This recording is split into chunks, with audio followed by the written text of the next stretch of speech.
إن الحمد لله نحمده ونستعينه ونستغفره ونعوذ بالله من شرور أنفسنا وسيئات أعمالنا من يهده الله فلا مضل له ومن يضلله فلا هادي له وأشهد أن لا إله إلا الله وحده لا شريك له وأشهد أن محمدا عبده ورسوله أما بعد فإن خير الحديث كتاب الله وخير الهدي هدي محمد صلى الله عليه وسلم وشر الأمور محدثاتها وكل محدثة بدعة وكل بدعة ضلالة وكل ضلالة في النار. أعوذ بالله من الشيطان الرجيم. بسم الله الرحمن الرحيم.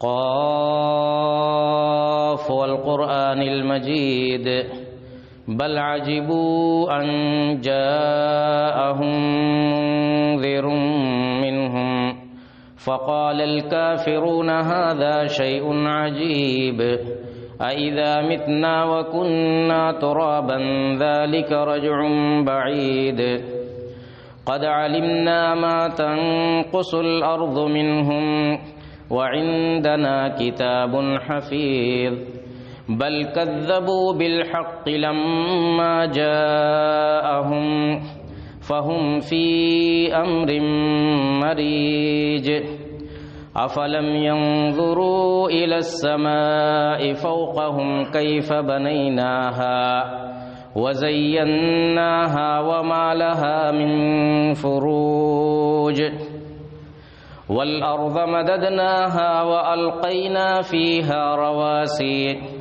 وأنبتنا فيها من كل زوج بهيج تبصرة وذكرى لكل عبد منيب ونزلنا من السماء ماء مباركا فأنبتنا به جنات وحب الحصيد والنخل باسقات لها طلع نضيد رزقا للعباد وأحيينا به بلدة ميتا كذلك الخروج كذبت قبلهم قوم نوح وأصحاب الرس وثمود وعاد وفرعون وإخوان لوط وأصحاب الأيكة وقوم تبع كل كذب الرسل فحق وعيد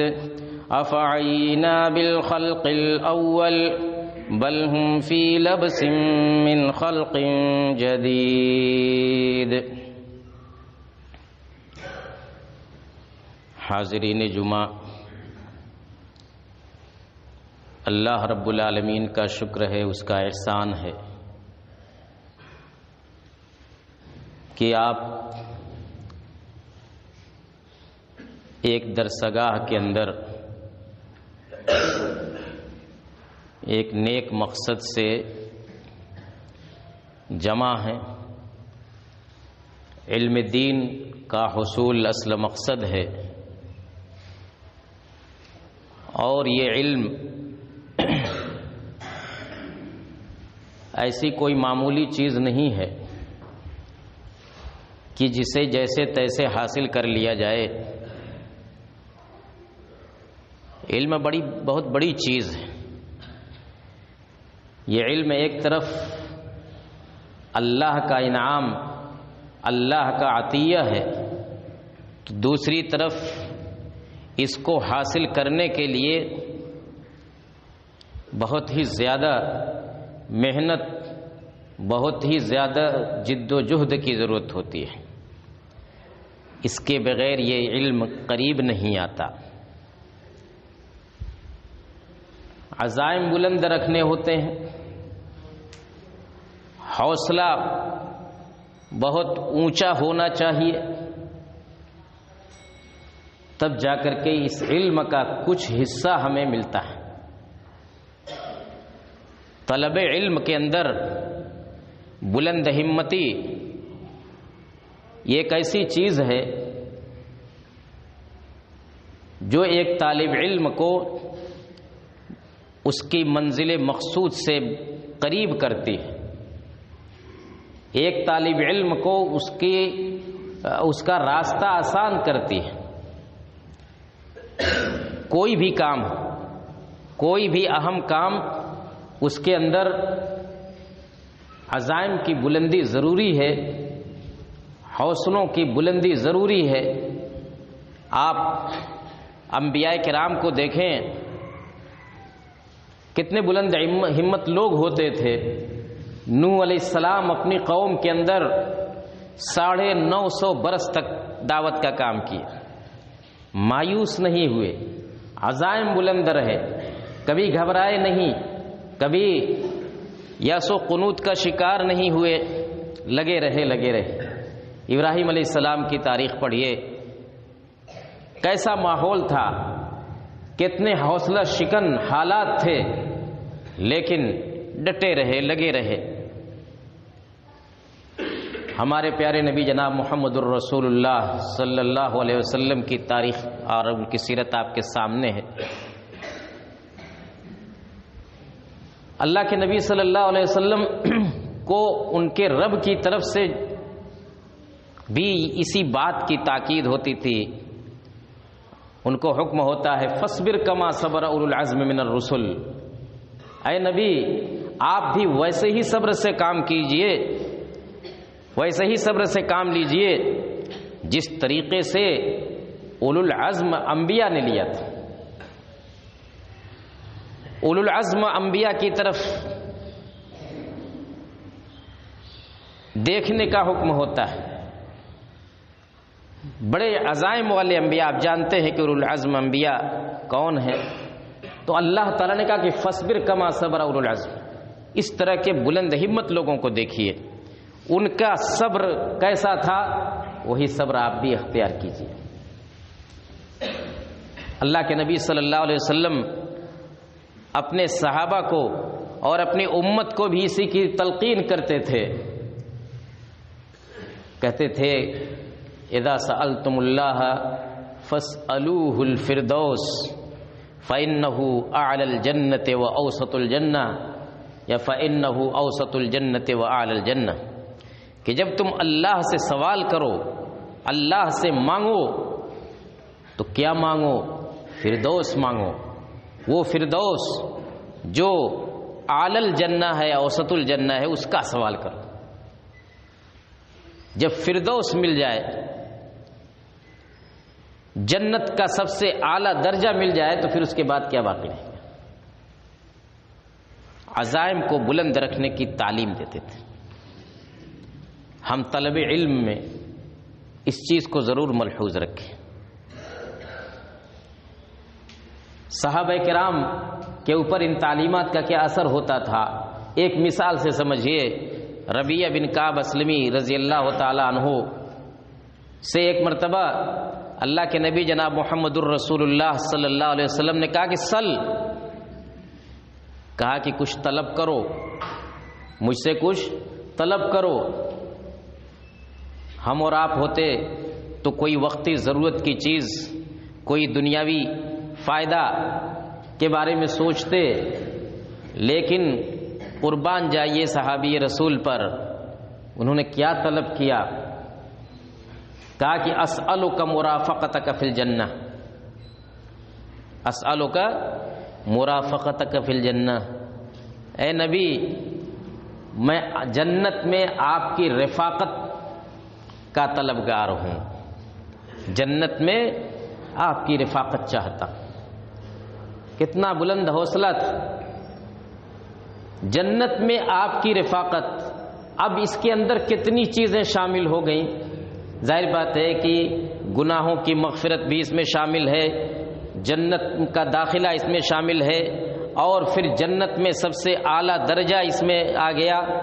جب نبی کی مرافقت ہو جائے گی تو پھر اس کے بعد کیا ہے؟ کہا کہ اسألک مرافقتک فی الجنہ۔ یہ صحابہ کرام کا معاملہ۔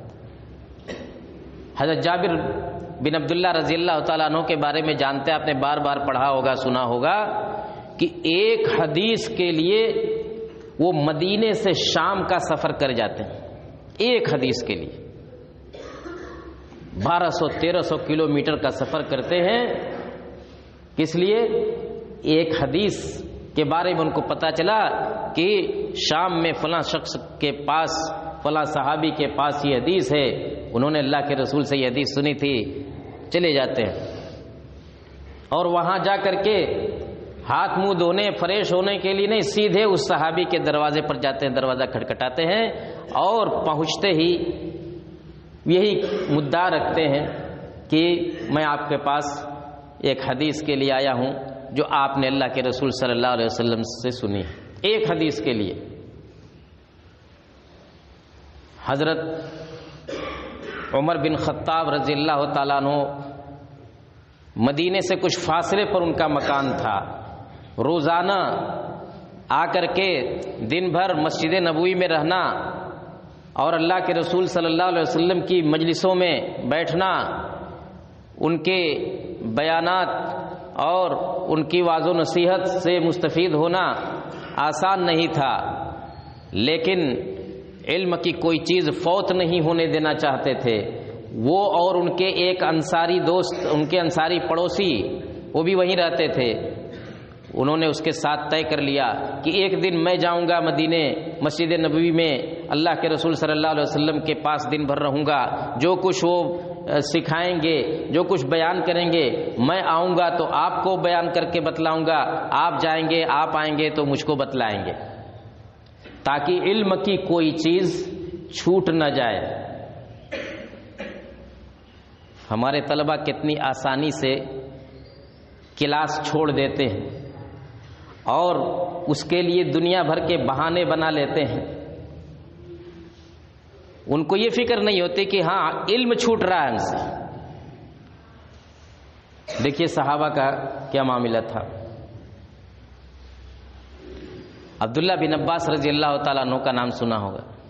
مفسر قرآن، ترجمان القرآن کے لقب سے ان کو یاد کیا جاتا ہے. چھوٹے تھے، صغار صحابہ میں سے تھے. اللہ کے رسول صلی اللہ علیہ وسلم سے بہت زیادہ کچھ نہیں سیکھ سکے تھے، بہت زیادہ اخذ نہیں کر سکے تھے کم عمری کی وجہ سے.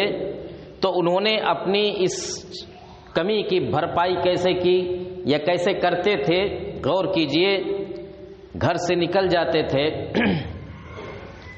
نماز کے وقت سے بہت پہلے نکل جاتے تھے اور کسی کبار صحابہ میں سے کسی صحابی کی چوکھٹ پر جا کر کے بیٹھ جاتے تھے. کس لیے؟ دروازہ بھی نہیں کھٹکھٹاتے تھے، انتظار کرتے تھے کہ جب نماز کا وقت ہوگا اور صحابی رسول نکلیں گے تو ان کے ساتھ مسجد تک جائیں گے اور راستے میں ان سے کچھ علم حاصل کر لیں گے، ان سے کچھ سیکھ لیں گے. چوکھٹ پر بیٹھے رہتے تھے، گرم گرم ہوائیں، دھول، گرد و غبار ان کے پورے جسم کو کے اوپر پڑتا تھا، اس کی کوئی پرواہ نہیں.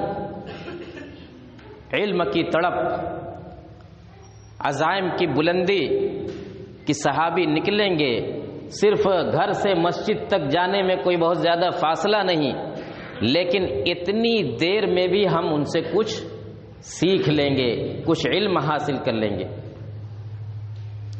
تو میرے بھائیوں، ایسے علم حاصل ہوتا ہے.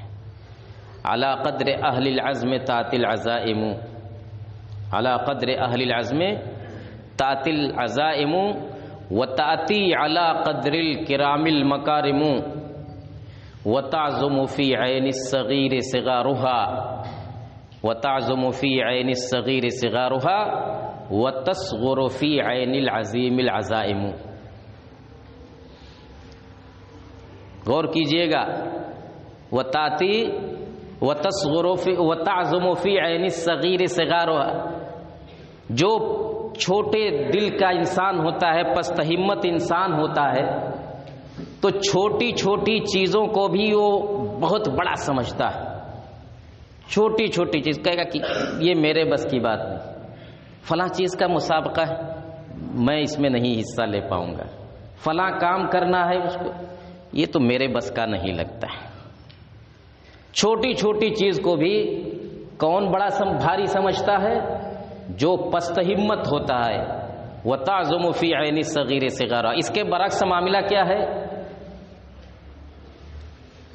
وَتَصْغُرُ فِي عَيْنِ الْعَظِيمِ الْعَزَائِمُ، جو عظیم انسان ہوتا ہے، جو بلند ہمت انسان ہوتا ہے، بڑی سے بڑی چیز کو بھی وہ چھوٹا سا سمجھتا ہے، کہتا ہے کہ یہ تو میں کر کے رہوں گا، یہ کام یہ تو چاہے کتنا ہی بھاری نہ لگ رہا ہو لیکن یہ میرے لیے بائیں ہاتھ کا کھیل ہے۔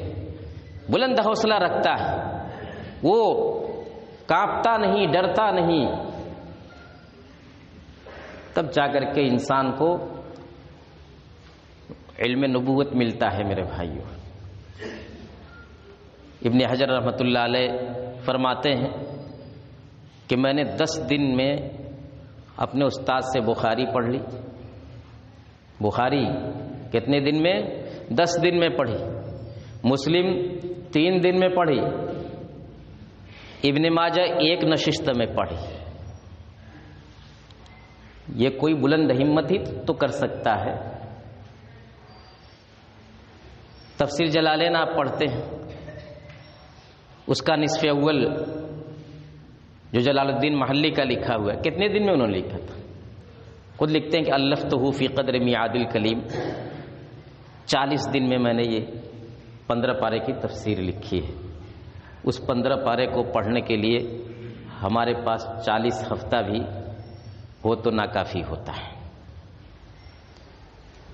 عزائم بلند رکھنا چاہیے، ہمیشہ بلند رکھنا چاہیے، حالات کا مقابلہ کرنا چاہیے۔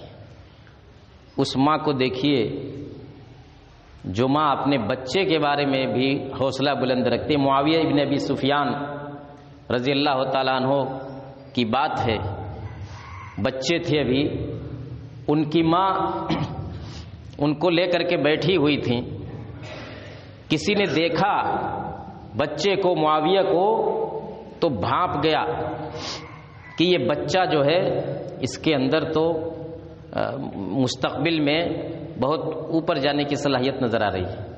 کہا کہ ان عاش ساد قومہ، ان عاش ساد قوم، کہا کہ یہ بچہ اگر بڑا ہوگا تو اپنی قوم کا سردار بنے گا، بچہ بڑا ہوگا تو اپنی قوم کا سردار بنے گا۔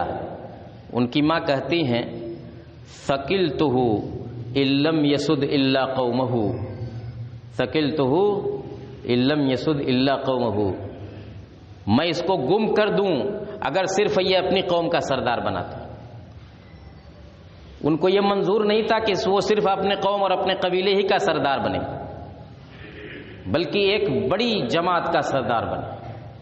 کہا کہ ایک قوم اپنے قبیلے کا سردار بننا یہ کون سی بڑی بات ہے؟ یہ ماں کا حوصلہ دیکھیے کہ معاویہ ابن ابی سفیان رضی اللہ تعالیٰ عنہ کتنی بڑی حکومت کے والی بنے اور 20 سال تک خلیفہ رہے اور روئے زمین کی سب سے بڑی سلطنت، سب سے وسیع سلطنت کے خلیفہ رہے۔ یہ ماؤں کے عزائم ہوتے تھے۔ ابو حاتم رازی جب طلب علم کے لیے نکلتے ہیں رئی سے، اپنے علاقے سے، 7 سال تک وہ سفر کر رہے ہیں، کبھی یہاں کبھی یہاں کبھی یہاں، اور اس سفر کو وہ کہتے ہیں کہ لکھتے جاتے تھے لیکن ایک مرحلے تک جا کر کے انہوں نے چھوڑ دیا لکھنا۔ تو انہوں نے جتنا جب تک شمار کیا تھا تب تک جو ہے کل 5000 کلومیٹر بنتے تھے۔ 7 سال میں طلب علم کے لیے انہوں نے جو سفر کیا 5000 کلومیٹر کا، اور وہ بھی کسی سواری سے نہیں میرے بھائیوں، پیدل جاتے تھے۔ تب آج دنیا ان کو یاد کرتی ہے۔ شیخ الاسلام ابن تیمیہ، ابن قیم اور یہ ابن حجر، سیوطی، ان کو دنیا کیوں یاد رکھتی ہے؟ لاکھوں کروڑوں اربوں انسان گزرے لیکن ان میں سے 150 لوگوں کو آج بھی ہم بار بار یاد کرتے ہیں۔ کوئی بات تو ہے، کوئی وجہ تو ہے۔ کوئی قربانی تو ہے ان کی، ان کے عزائم کی بلندی تو ہے، تب جا کر کے وہ اس مقام پر پہنچے کہ آج تک اللہ تعالیٰ نے ان کا نام باقی رکھا ہے، ان کا نام باقی رکھا ہے، ان کا کام باقی رکھا ہے۔ بقی ابن مخلد نام کے ایک راوی ہیں، ایک طالب علم کہہ لیجئے، اندلس کے رہنے والے تھے۔ امام احمد بن حنبل رحمۃ اللہ علیہ کے بارے میں انہوں نے سن رکھا تھا کہ بغداد کے اندر امام احمد بن حنبل ایک بہت بڑے عالم ہیں، ان کا بڑا چرچا تھا۔ سوچئے کہ اتنی دور، ہزاروں کلومیٹر دور اندلس میں ان کی نیک نامی اور ان کا شہرت ہے۔ وہ سفر کر کے اندلس سے بغداد آتے ہیں۔ ان دنوں امام احمد بن حنبل رحمۃ اللہ علیہ پر حکومت کی جانب سے پابندی لگی ہوئی تھی، درس نہیں دے سکتے تھے۔ فتنہ خلق قرآن کا معاملہ تھا، آپ اس کی تفصیل پڑھیں، بڑا عبرتناک واقعہ ہے، اور بڑی آزمائشوں سے گزرے تھے امام احمد بن حنبل۔ کئی خلیفہ آئے، ایسی ایسی اذیتیں ان کو دی گئیں کہ یہ تصور نہیں کیا جا سکتا۔ جب وہ بغداد پہنچے بقی ابن مخلد، تو معلوم ہوا ان کو کہ امام احمد بن حنبل پر پابندی لگی ہوئی حکومت سے، وہ درس نہیں دے سکتے، لیکن حوصلہ نہیں ہارے۔ بقی ابن مخلد ان کے دروازے پر جاتے ہیں، پوچھ کر کے دروازہ کھٹکھٹاتے ہیں، امام احمد بن حنبل نکلتے ہیں، سمجھا کہ کوئی سائل ہے، ان کو روٹی کا ٹکڑا دیتے ہیں، وہ لے لیتے ہیں۔ بقی ابن مخلد کہتے ہیں کہ لیکن میں آپ کے پاس کسی اور مقصد سے آیا ہوں۔ کہا کہ بتائیے کس مقصد سے آیا؟ کہا کہ میں علم حاصل کرنے کے لیے آیا ہوں اور اندلس مغرب سے آیا ہوں۔ تو مغرب کا لفظ جب انہوں نے کہا تو امام احمد نے کہا کہ اچھا افریقہ سے آئے ہو؟ انہوں نے کہا کہ نہیں، افریقہ سے بھی دور، افریقہ سے بھی آگے، اندلس سے آیا ہوں۔ اندلس آپ جانتے یورپ میں پڑتا ہے۔ کہا کہ اچھا وہاں سے آئے ہو، لیکن تمہیں شاید معلوم ہوا ہوگا کہ آج کل میرے اوپر پابندی ہے، میں درس نہیں دے سکتا، اس لیے میں معذرت خواہ ہوں۔ پھر بھی بقی ابن مخلد ہمت نہیں ہارے، کہا کہ لیکن میں تو آپ سے ہی پڑھنے کے لیے آیا ہوں، میں آپ ہی سے پڑھنے کے لیے آیا۔ امام احمد بن حنبل نے جب ان کا اصرار دیکھا اور یہ دیکھا کہ ہزاروں کلومیٹر دور سے آئے ہیں، تو انہوں نے کہا کہ دیکھو ایک شرط کے ساتھ میں تمہیں علم کچھ چیز پڑھا سکتا ہوں۔ کہا کہ آپ جو شرط لگائے سب منظور ہے۔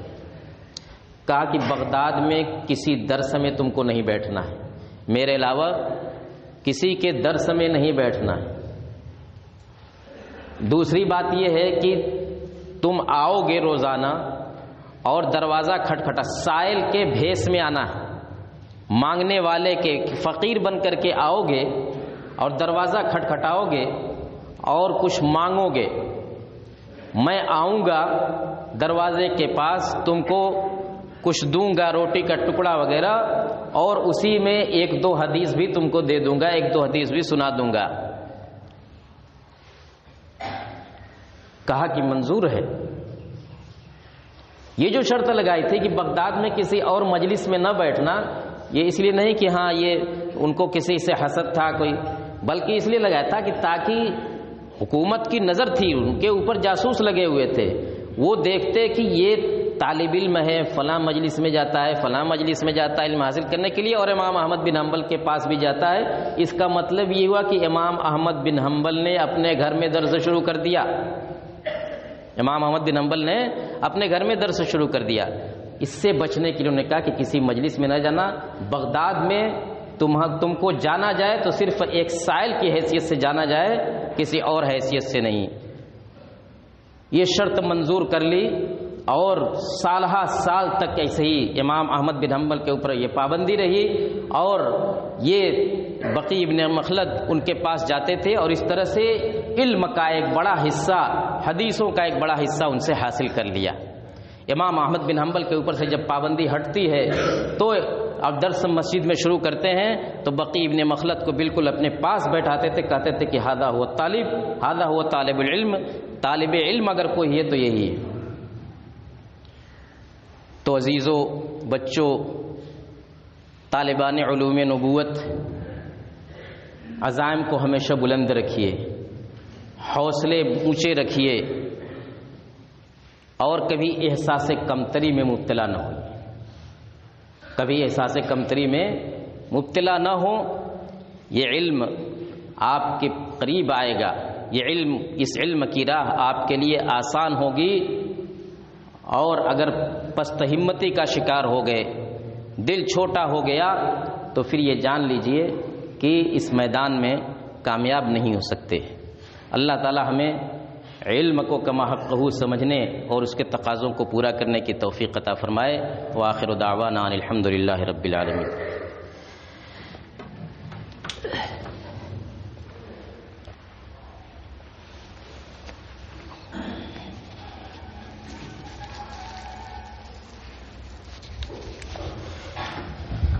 الحمد لله نحمده ونستعينه ونستغفره ونعوذ بالله من شرور أنفسنا وسيئات أعمالنا، من يهده الله فلا مضل له ومن يضلله فلا هادي له، وأشهد أن لا إله إلا الله وحده لا شريك له، وأشهد أن محمدا عبده ورسوله، أما بعد۔ طلب علم کے لیے ایک چیز یہ بہت ضروری ہے کہ ہم ان بڑے بڑے علماء کی سیرت پڑھیں۔ یہ علماء کیوں کر بڑے کیوں کر اس مقام تک پہنچے، ان کی تاریخ پڑھیں، ان کی سیرت پڑھیں، طلب علم کا ان کا کیا معمول تھا، ان کی عبادتوں کا کیا معمول تھا، وقت کی کس طرح حفاظت کرتے تھے، اور اپنے وقت کو کس طرح سے مفید تر بناتے تھے۔ آپ ان حضرات کی زندگیوں کے بارے میں، ان کی سوانح عمری پڑھیے، اس سے حوصلہ ملتا ہے، اور اس سے طلب علم کے میدان میں آگے بڑھنے میں مدد ملتی ہے۔ آپ ان کا، یہی آپ کے قدوہ، یہی آپ کے لیے اسوہ، یہی آپ کے لیے نمونہ ہیں۔ اس چیز کو اپنے لیے لازم قرار دیجئے کہ ہمیشہ آپ کے مطالعے میں ان علماء کی سیرت پر مشتمل کتابیں رہنی چاہیے۔ ان علماء کے معمولات طلب علم کے تعلق ہی سے نہیں صرف، بلکہ عبادت کے تعلق سے، زہد و تقوی کے تعلق سے، وقت کی حفاظت کے تعلق سے، یہ ساری چیزیں ہمارے سامنے رہنی چاہیے، تاکہ ہم اس میدان میں ویسے ہی آگے بڑھ سکیں جیسے یہ حضرات بڑھے تھے۔ اللہ تعالی ہمیں اس کی توفیق عطا فرمائے۔ اللہم اعز الاسلام والمسلمین واخذل الکفرة والملاحدة والمبتدعة والمشرکین، اللہم علمنا ما ينفعنا وانفعنا بما علمتنا وزدنا علما یا رب العالمین۔ سبحان ربک رب العزة عما یصفون وسلام علی المرسلین والحمد للہ رب العالمین۔